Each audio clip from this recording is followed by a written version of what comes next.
So let's talk about what's happening in France, right? Because the situation is still out of control. And I have several updates for you. So Emmanuel Macron, the French president, has decided to blame video games for the protests, right?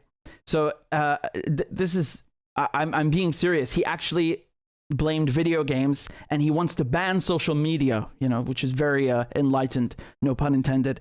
So take a look at this video, what he's saying here. Enfin, les plateformes et les réseaux sociaux jouent un rôle considérable dans les mouvements des derniers jours. Nous avons vu sur plusieurs d'entre elles, Snapchat, TikTok et plusieurs autres, à la fois l'organisation de rassemblements violents se faire, mais une forme de mimétisme de la violence, ce qui, chez les plus jeunes, conduit à une forme de sortie du réel. Et on a le sentiment parfois que certains d'entre eux vivent dans la rue les jeux vidéo qui les ont intoxiqués. Mais nous prendrons dans les prochaines heures, nous avons commencé à l'organiser, plusieurs dispositions. D'abord, en lien avec ces plateformes, d'organiser le retrait des contenus les plus sensibles. Enfin, les plateformes et les réseaux sociaux. Right, so, he's speaking about this like he's in 2002 or something. You should go deal with your police who are shooting people during traffic stops. Maybe worry a little less about video games. I want to show you something that is so disgusting. So, the policeman who killed Nahel, so who sparked all of these riots, somebody set up a fund for him. Okay, this is for the policeman. And it's reached 1.4 million euros. Now, keep in mind, these are not funds to help with legal fees. So that's, you might see that, or you might have heard of that elsewhere. That's not allowed in France. You cannot set up a fund. There was this famous case in 2019 with one of the yellow vest protesters who was arrested. And then when somebody set up a fund, it got shut down. So just to be clear, the policeman who shot dead Nahel and started all of these riots in France is now a millionaire. A millionaire.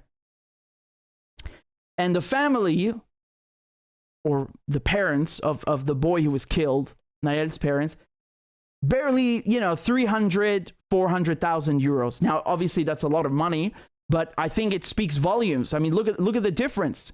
This is, they're basically rewarding a public servant who executed a French citizen at a traffic stop. If that doesn't make you feel sick, I don't know what will. So I'm going to show you some more videos now from what's happening in France, just to give you some general updates. So they have, they've arrested 4,000 people now in connection with these protests, riots, looting. 60% of people arrested have no criminal record and no prior convictions. The youngest is 11 years old and the oldest 59 years old. You've had 23,000 street fires. 23,000 street fires, including, garbage bins and so on. 12,000 vehicle fires. 2,500, arson attacks or fire damage to buildings, right? So you could just say 2,500 buildings that have been damaged by fire. 273 of those buildings belonged to the police or, municipal police. You have 105 arson attacks on town halls, 168 attacks against schools, and 17 attacks on elected officials. This is in the span of 5 days. The father of the boy who was shot dead, so Nahel's father, his name is Hicham. He's filed a civil suit against the police for killing his son. Just to give you an idea, this law that the 2017 law that I read to you last time, which gives French police the right to kill someone during a traffic stop or somebody who refuses to comply while driving a vehicle. So 2 people, so with Nahel, have been killed this year because of this law, right, for refusing to comply. And 13 people last year in 2022. Okay, so keep in mind, one of the people who was killed last year was not even driving the goddamn car. She was in the passenger seat. She's dead. Can the police bring back her life? No, she's gone. She's dead. Shot dead. No accountability, no punishment, no for the police. There's no reading or inquiry about the law. To work it, to kind of I'm thinking in French for a second. To reword it and so on. No, nothing. It's just leave it, whatever. So now, in any case, in France, it's a bit calmer because they've buses and trams are working again as usual, as the government announced. But again, just to give you an idea, like one third of the people who have been arrested are minors. And most of them, as I said, do not have criminal records. They have no priors. And just on the night between Sunday and Monday, 54% of the people arrested were minors. So the majority of people arrested between Sunday and Monday, minors. The police, you can see here, they've seized around 400 kilos of fireworks.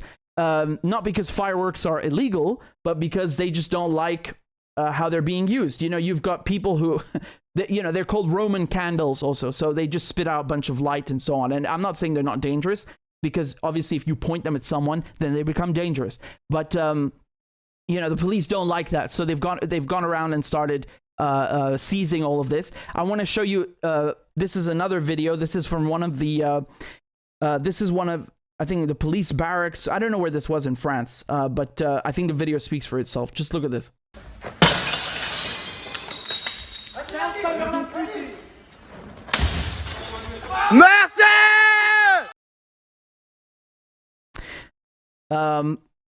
Here are the police. This is how they block journalists from filming. I'm not going to show you most of the video because I cannot show it to you. It's too much, if you know what I mean. Tough on the stomach. But just look at how the police block journalists, right? So they if they don't hit you, they'll do this. They'll take their flashlight and start putting it in your face like that. So the camera can't really capture anything, right? It's trying to deal with different exposures and so on. Yeah, it's basically rendered useless. So that's a nice tactic that they're using. I want to show you this video here. This one's a bit comical, and I feel really bad for this guy because the press were filming inside of a looted store. This is what was this again? It was a Foot Locker, right? So Foot Locker is a chain, and the store is completely looted, as you can see. And one guy, as he's about to walk out with a bunch of bags, he's stopped by 3 cops who are just like kind of standing there waiting for him. Oh God, it's like something from a comedy. Et on est avec notre envoyé spécial qui est avec nous, qui est là. Ah oui, et vous vous servez, c'est ça? Alors oui, Romain, ce qui est en train de se passer, alors c'est une scène totalement ubuesque que nous sommes en train de filmer. Il y a un individu qui est dans le Foot Locker. He doesn't even drop the bags. He's just like, can I leave? Or... sortir avec des sacs. Les policiers viennent de le prendre en flagrant délit. Alors, cet individu est sorti avec plusieurs sacs de chaussures qui valent des centaines d'euros par paire. Et donc, voilà ce qu'on voyait dehors. En fait, la scène est d'autant plus impressionnante une fois que l'on rentre à l'intérieur, puisqu'en fait, ce sont toutes les boutiques qui sont pillées. Oh man, that's just bad luck. Look, here in Marseille, they've sent these armored personnel carriers. So this was reportedly from earlier today. And something really, really concerning that I want to tell you in a second, since we're talking about APCs.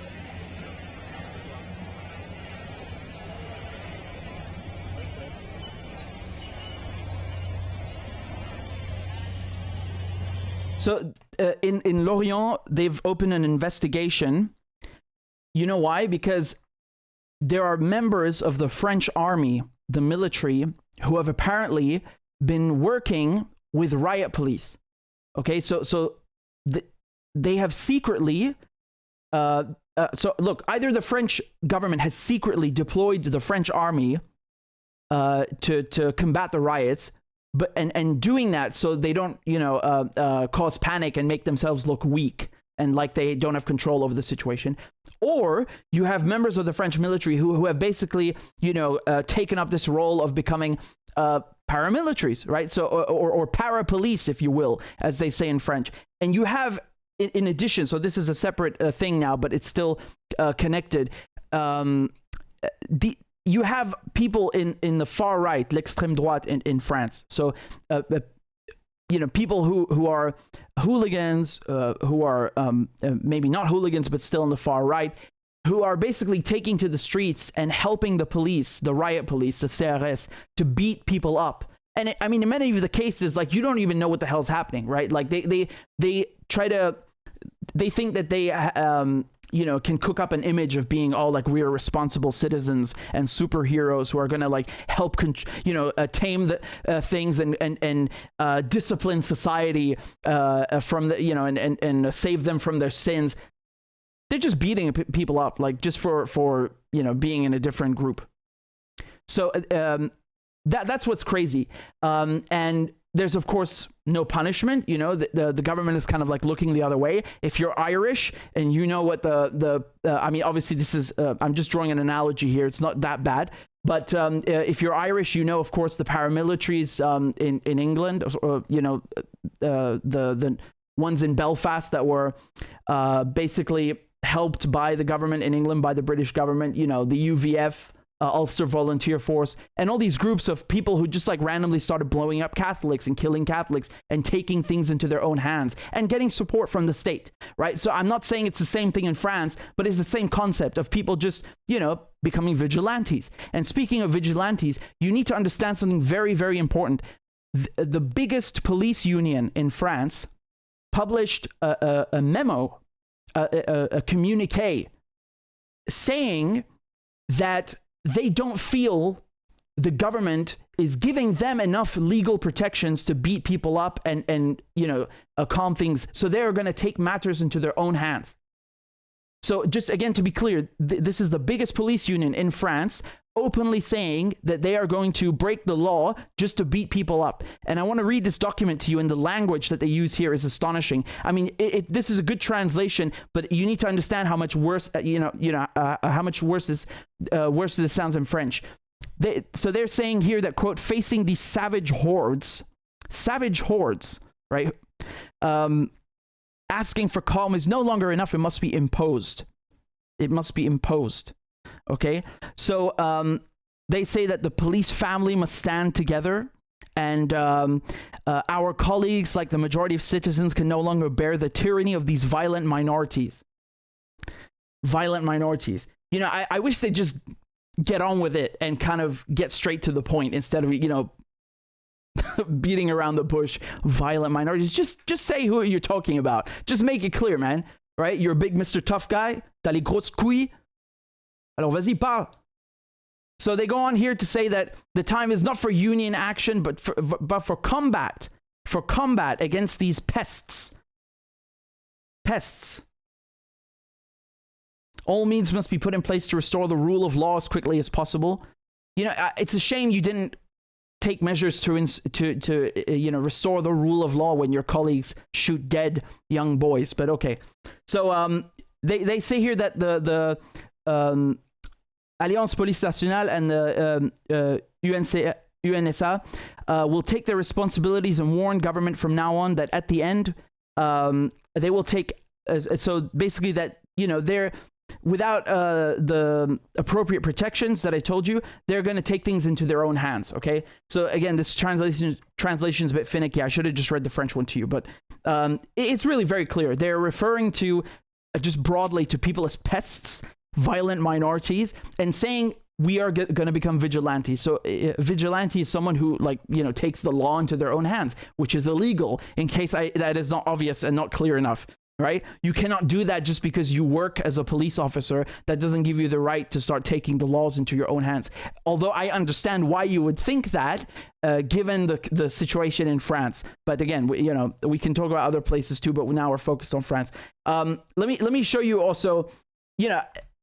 One more point about this language of pests and savage hordes. These are words and terms that are used in Europe usually to refer to ethnic minorities or religious minorities.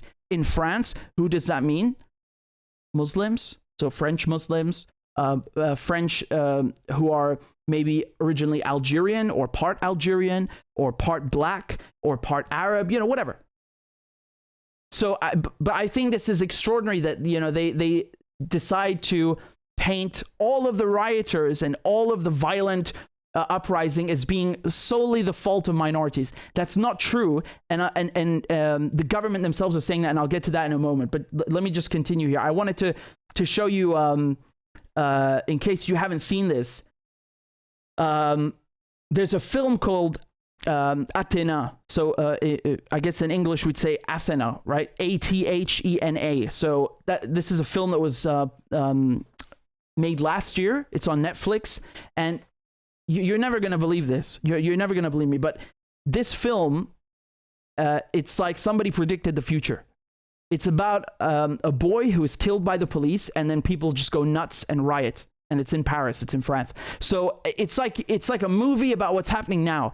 Go watch it if you can. It's extremely well done. I mean, it's honestly a bit depressing, but the solid work. And the funny thing is the guy who plays the lawyer for the killed boy is literally the real life lawyer of Nahel, who was killed by the police last week. It's the same person. Look, here he is. This is when they killed Nahel.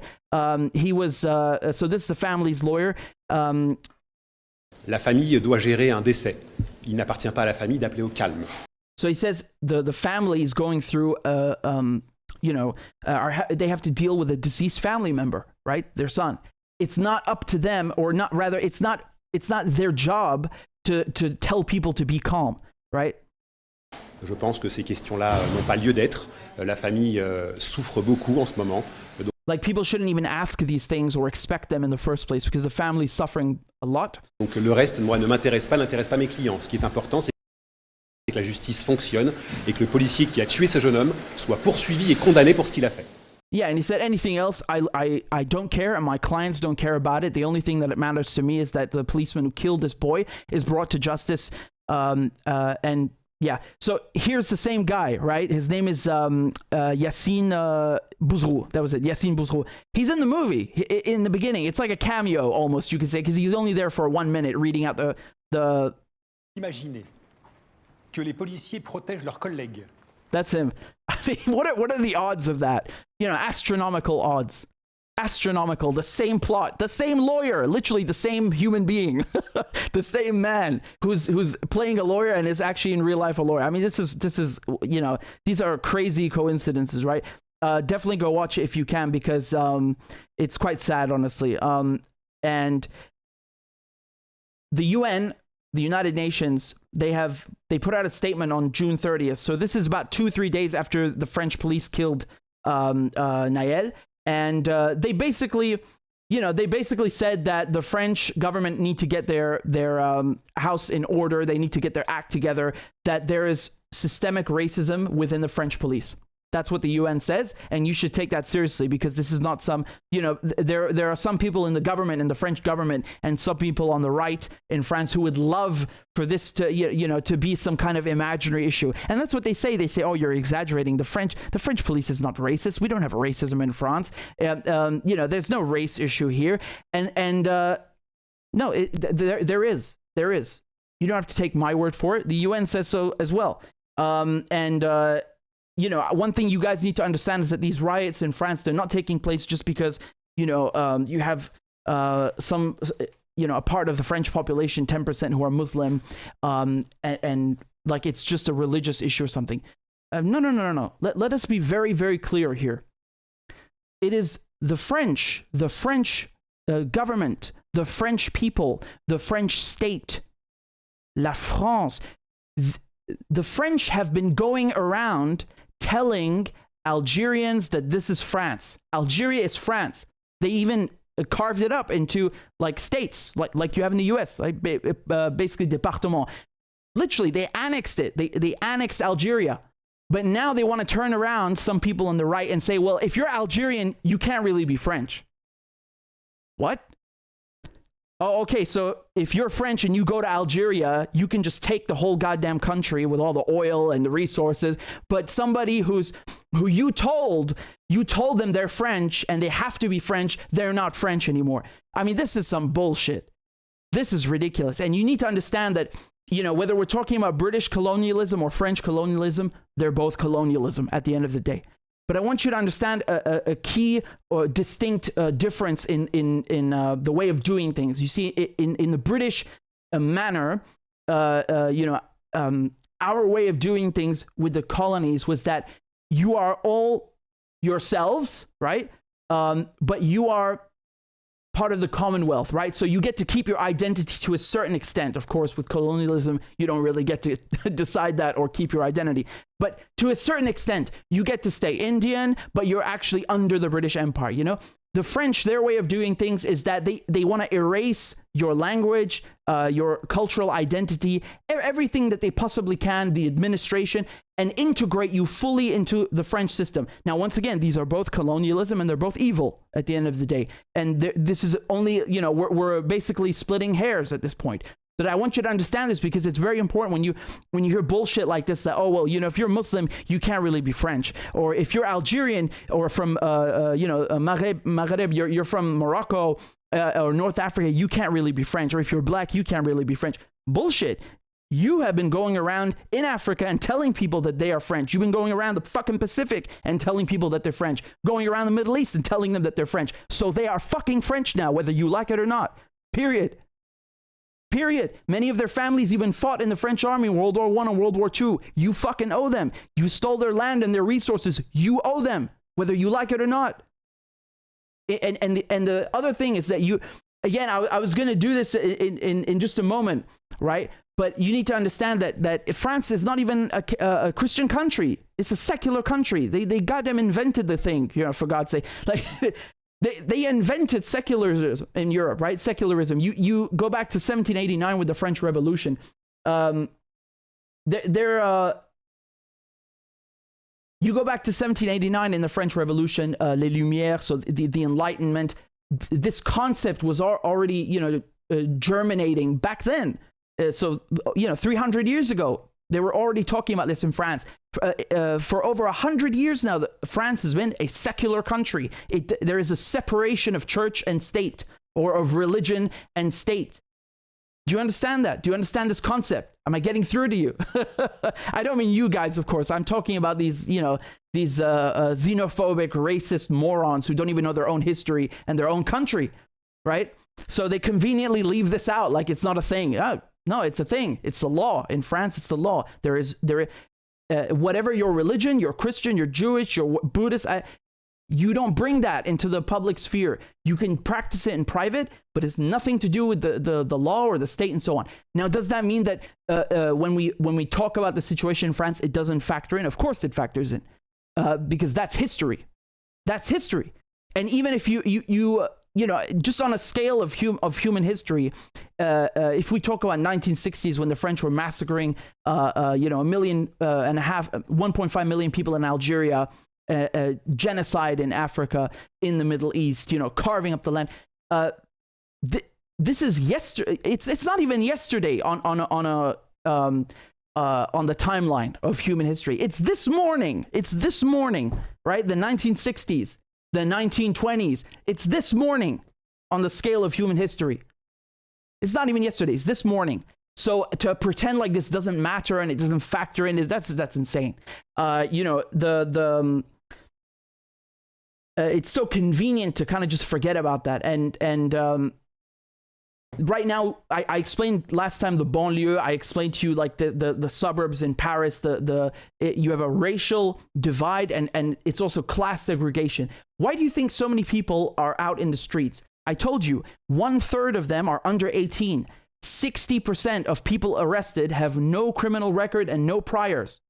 Why do you think they're out on the streets? It's not only because they are mad at the police for executing a young boy. It's not only because you have a racial and a class divide. It's not only because you have a history of colonialism and xenophobia from the French state in French culture. It's also because of the economic situation. Do you understand? There is inflation. Energy prices are through the roof. You know, France is so busy, like the rest of Europe, giving weapons to Ukraine and you know, catering to Ukraine, that you know, there's no respect for their own people. People are suffering. I'm going to talk about in a moment the sentences that they've been handing out in court. I mean, you are not going to believe what I'm going to tell you. You are not going to believe it. People are going through a lot of hardships. You know, obviously I showed you there's a lot of vandalism, criminal behavior, you know, throwing Molotov cocktails into a building, risking people's lives. That's criminal. You know, I understand the frustration, but it's criminal. You have to call it out. But let's be very clear. So is shooting a boy in the head. That's also criminal. And that's what sparked the riots. So if you don't want riots, don't shoot boys in the head. Excuse me. Actually, they told you, they told Nahel, I'm going to put a bullet in your head, and they actually shot him in the heart. My bad. The point still stands. So let's get to the sentencing. All right. Just to show you how outrageous, completely outrageous and out of touch the government and the courts are.